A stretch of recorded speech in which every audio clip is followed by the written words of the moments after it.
जल्लादो, तुम जानना चाहते हो कि मैंने तुम्हें दरबार में किस लिए बुलाया? बोलो महाराज। और जल्लादो, अब ध्यान दे सुनिए मेरी।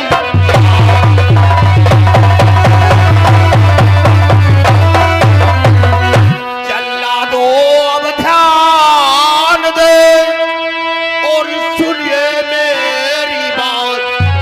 और फांसी देना रूप को, यह मेरा आदेश।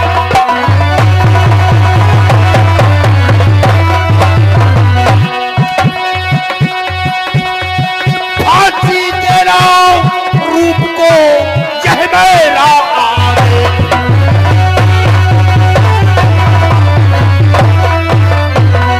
जल्लादो, आज तुम्हें रूप को फांसी देना है। लेकिन महाराज, इसका अपराध और गुनाह क्या है? जल्लादो, अरे इसका अपराध तो ऐसा है कि सन्मुख खड़े होने से मुझे ऐसा प्रतीत होता है कि इसके सीने में खंजर भोंक दूं। आखिर में इसने किया क्या है? जल्लादो, इसने अपने मौसी के साथ हरकत की।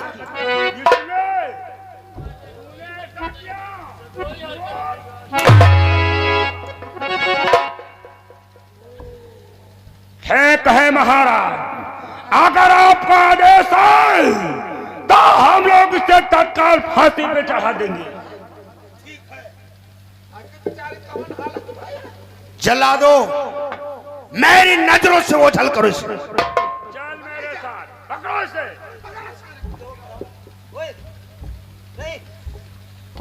हे पिताश्री, मैं अभी भी तुम्हें समझा रहा हूँ, मुझे बचा लो पिताश्री। मैं निर्दोष हूँ पिता, कि मैं हे पिता, कि हे पिता अभी समझाता हूँ, मुझको तुम अभी ना मरवाओ।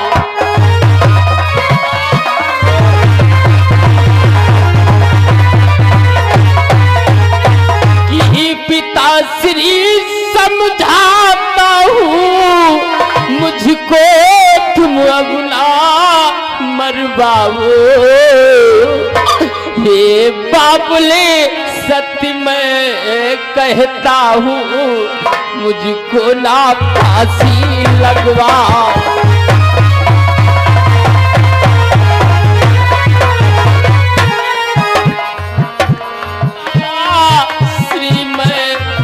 कहता हूँ, मुझको ना फांसी चढ़वाओ।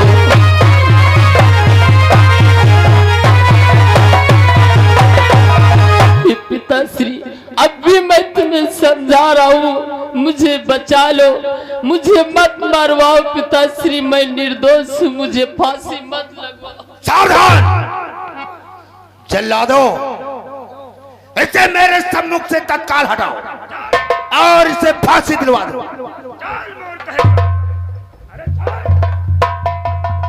चलो महारानी, महलों में चलते हैं।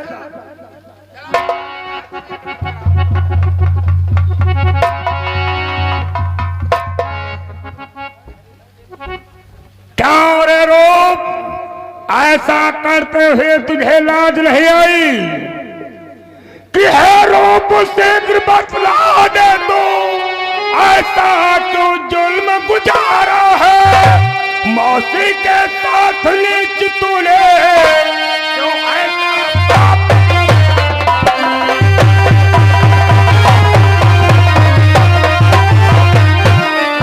मौसी के साथ नीच तूने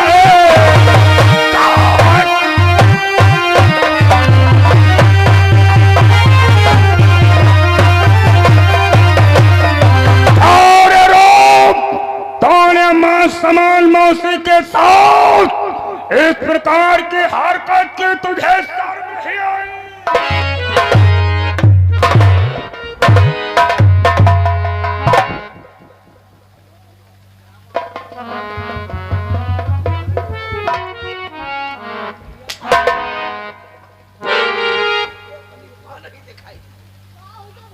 क्या क्या करने आए हो?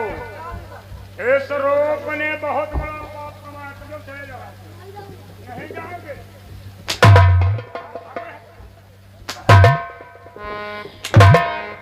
ये सभी मेरी माताएं बहनों, ही नगरवासी, क्या मतलब? महाराज ने आदेश दिया है कि इस रूप को तत्काल फांसी दी जाए। इसने अपनी मां को मां नहीं समझा, जघन्य अपराध किया है। अगर इसके साथ में जो भी आएगा उससे पहले उसे फांसी पर चढ़ाया जाए। मेरे भाइयों, आज जाते जाते अंतिम बार मैं तुमसे गले मिलना चाहता हूं मेरे भाइयों, कि हम छोड़ चले इस महफिल को, हम छोड़ चले इस महफिल को, याद आए कभी तो फिरो।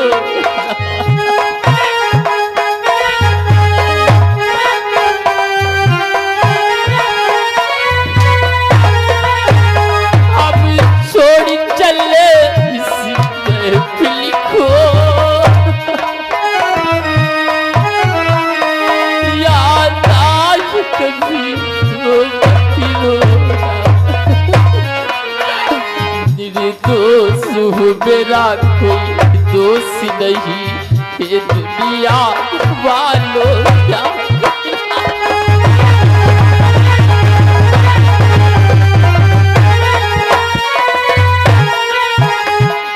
दोष, मेरा कोई दोष नहीं, ये दुनिया वालों क्या होना।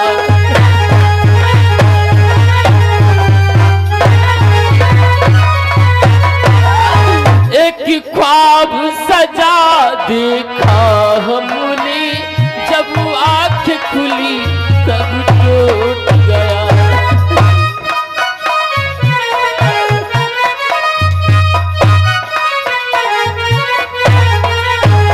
एक ख्वाब सजा देखा हमने, जब आँख खुली तब टूट गया। मौसमी जाल बिछाया है, पर आज विधाता रोक गया। पर एक तसल्ली ले लेना,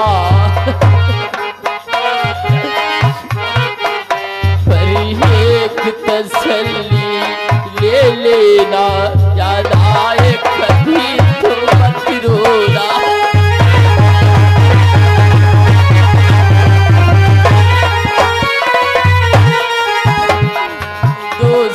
मेरा कोई दोष नहीं, ये दुनिया वालों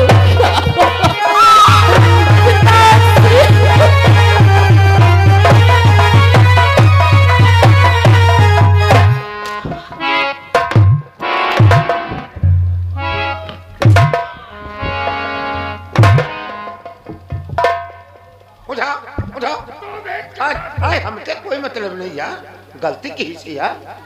हाँ भैया की जोड़ी बिछड़ी आज से, तेरी मेरी बरात, आप मिले भुजा पसार के, अब छूटे तेरा साथ भैया बसा।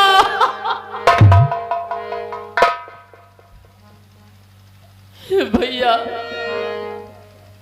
भैया, ये आपको क्या हो गया है जो ये जल्लाद इस प्रकार से आपको लिए जा रहे हैं? भैया भैया क्या बतलाऊं, जिस समय मैं मौसी के महलों में गेंद लेने के लिए गया, मौसी मुझसे प्रेम करना चाहा, मैंने इनकार कर दिया। वो पिता को बुलवा कर मुझको जाल में फंसा दिया और मुझको फांसी पे चढ़वा दिया है भैया, फांसी। याद है अंशुल भैया, एयर का निवासी, ये 10 रुपया चलती हुई सीन पे इनाम दिया। कोट कोट धन्यवाद। अब तुम पिताश्री के पास रहना, पिताश्री की देखभाल अच्छी प्रकार से करना। मैं तो जा रहा हूँ भैया।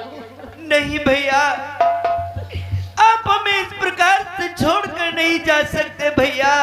ये भैया कि कूद कर चढ़ जाऊंगा, कि कूद कर चढ़ जाऊंगा फांसी में पहले आपसे, मौत माँ की गोद में खेलूंगा पहले आपसे। भैया तुम मत खेलो।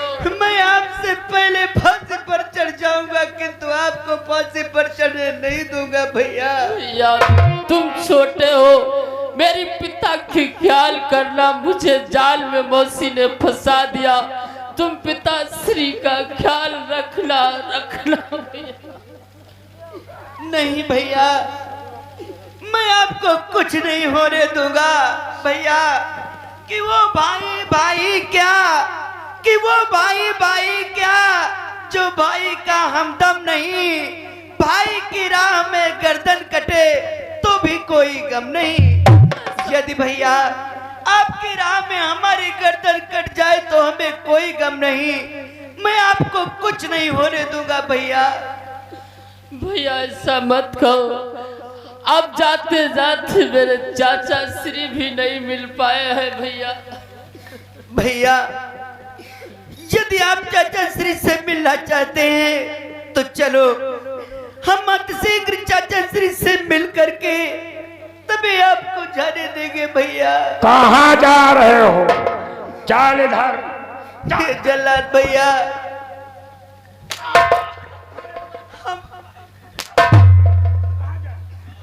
आप हमारी विनती स्वीकार करें और हमें हमारे चाचा श्री से मिलवा दे। तत्पश्चात आप जो कहेंगे वो दंड पाने के लिए हम तैयार हैं। चलो ठीक है, मैं तुम पे तरस खा के तुम्हारे चाचा श्री से मिलने का समय दूंगा, लेकिन ज्यादा समय वहां नहीं लगाओगे। अवश्य जल्लादो, हम अतिशीघ्र चाचा श्री से मिल करके तुम्हारे साथ चलेंगे। चलो चलो भैया, चलो हम चाचा श्री से अवश्य मिलेंगे। चलो। खुदा साथ हैं, चलो चलो।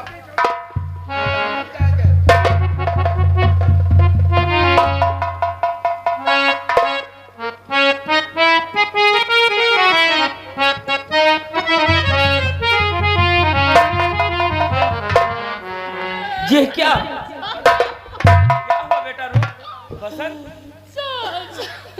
तुम इस प्रकार से रो क्यों रहे हो? और ये जल्लाद तुम्हारे साथ? हाँ चाचा, क्या बतलाऊं जल्लाद, आज मैं फांसी पे चढ़ने जा रहा हूँ। ये क्या कह रहे हो? रो फांसी पर चढ़ने जा रहे हो? हाँ चाचा, मैं खेल खेलने के लिए गया, गेंद खेलते खेलते मौसी के महलों में चली गई। मैं गेंद लेने के लिए गया, मौसी मुझसे जबरदस्ती प्रेम करना चाहा। हाँ, जब मैंने प्रेम को इनकार कर दिया तो पिताश्री को बुलवा कर मुझे निर्दोष ठहरा कर जाल में फंसा करके मुझे फांसी पे चढ़ा दिया। मैं निर्दोष हूँ, लेकिन पिताश्री मुझे फांसी की सजा दिला दी। सजा। तुम चिंता मत करो बेटा, रो नहीं मेरे लाल। अगर तुम्हारी मौसी ने तुम्हें दोषी ठहराया है जाल में फंसा करके, तो ये तुम्हारा चाचा धीर सिंह भी ऐसा कार्य नहीं होने देगा। महाराज के पास मेरे कुछ वचन अभी बाकी पड़े हैं जो तुम्हें कोई भी छू नहीं सकता है। और रही बात इन जल्लादों की, मैं तो इस राज्य का सेनापति हूँ, ये जल्लाद तुम्हारा कुछ नहीं कर पाएंगे। अगर ये कार्य कर रहे तो महाराज का कहने का आदेश कर रहे हैं। जल्लादों, तुम अभी रूप को फांसी देने के लिए नहीं ले जा सकते हो, इसलिए हमारा कहना मानो। सर्वप्रथम हमारे साथ रूप को दरबार के मध्य ले चलो और वहां भैया से बात करने के पश्चात जैसा जो आदेश देंगे वही कार्य करना था। देखो, आप इस राज्य के सेना नायक हो, इससे आपका कहना मानता हूँ, लेकिन आपके साथ मैं भी दरबार के मध्य चलूंगा। हाँ चलो। चाचा श्री मैं अब वहाँ नहीं जाऊंगा। अरे तुम चिंता क्यों करते हो बेटा, चलो तो मैं भी देखता हूँ महाराज कौन होते हैं हमारे रूप को फांसी देने वाले।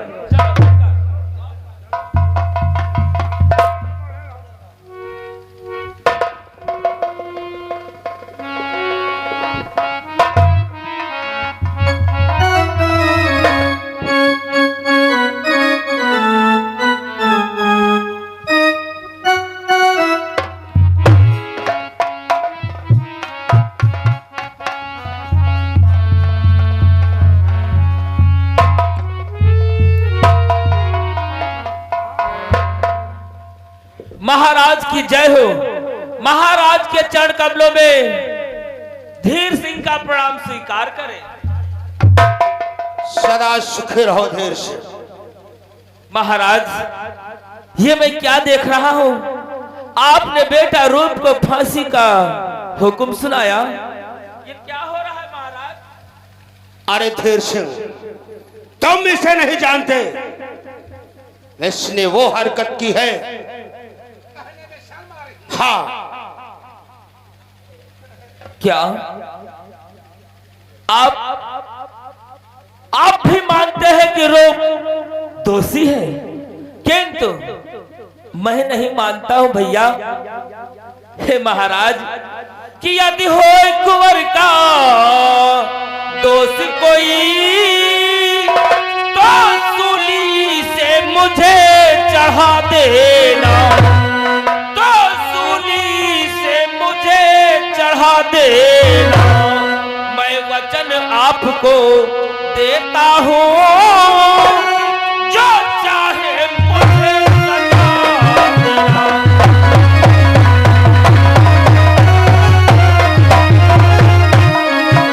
मैं वचन आपको देता हूँ, जो चाहे मुझे सजा देना।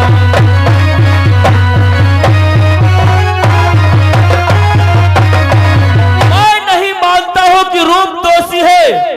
अगर वह दोषी निकल आए तो जैसा आप चाहेंगे वैसा होगा, और जो चाहे मुझे सजा देना मुझे स्वीकार होगा।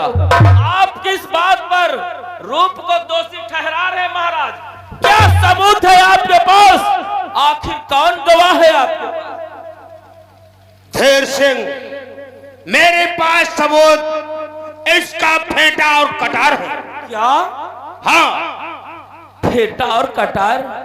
फेंटा और कटार धोखे से भी लिया जा सकता है महाराज। फिर आप इस बात पर बेटा रुकुम को फांसी की सजा क्यों सुना रहे हो महाराज? धीर सिंह, महारानी का आदेश है, इसे तत्काल फांसी दी जाए।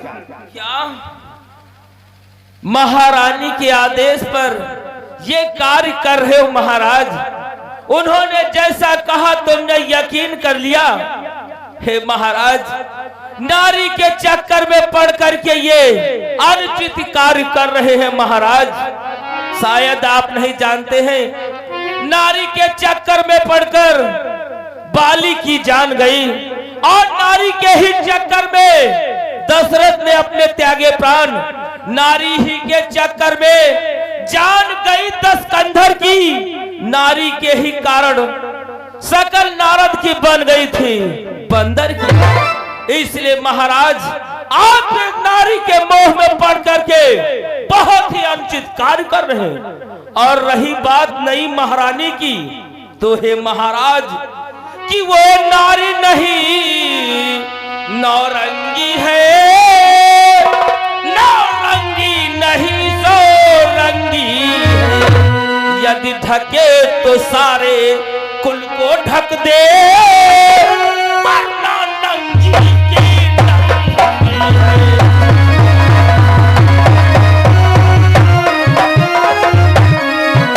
यदि ढके तो सारे कुल को ढक ले, वरना नंगी की नंगी है।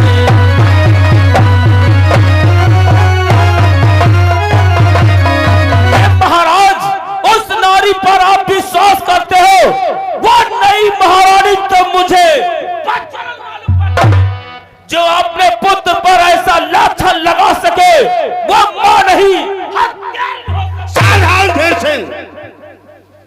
शायद तुझे विदित नहीं, मैं नारद नहीं, दशकंधर नहीं, मैं नारद नहीं, दशकंधर नहीं, मैं तेरा ज्ञान भुला दूंगा।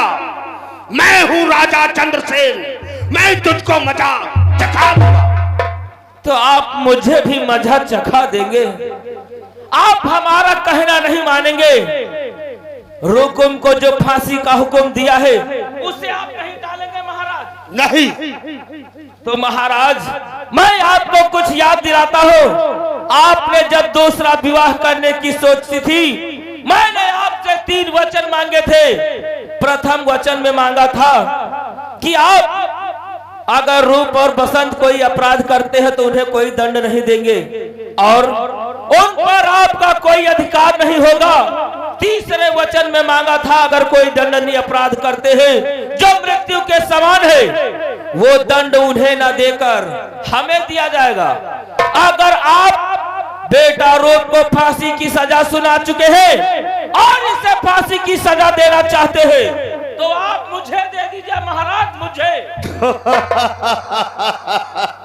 धैर्य सिंह, लगता है तेरी मति कट गई है। अरे जिसने पाप किया है सजा उसे मिलनी चाहिए। अच्छा, जिसने पाप किया सजा उसे भी मिलनी चाहिए, तो आप इन वचनों को भी तोड़ दिया। मैं पहले से ही जानता था जब आप भाभी माता के वचन को पूर्ण नहीं कर सके, उस वचन की लाज ना रख सके, दूसरा विवाह कर लिया, तो आप हमारे 3 वचन क्या पूर्ण करेंगे? किंतु महाराज आपको एक बात अवश्य ध्यान रखनी चाहिए, अगर आप इस राज्य के महाराज हैं तो मैं भी आपका छोटा भाई हूं और मेरा नाम धीर सिंह है। भाई होने के नाते मैं अपनी राज्य का आधा हिस्सा आपसे मांगता हूं। धीर सिंह, धीर सिंह तुझे पता नहीं, धीर सिंह तुझे पता नहीं तू किस पर रोब जमाता है। आखिर में बड़ा भ्रात तेरा, तू जिस पर रोब जमाता है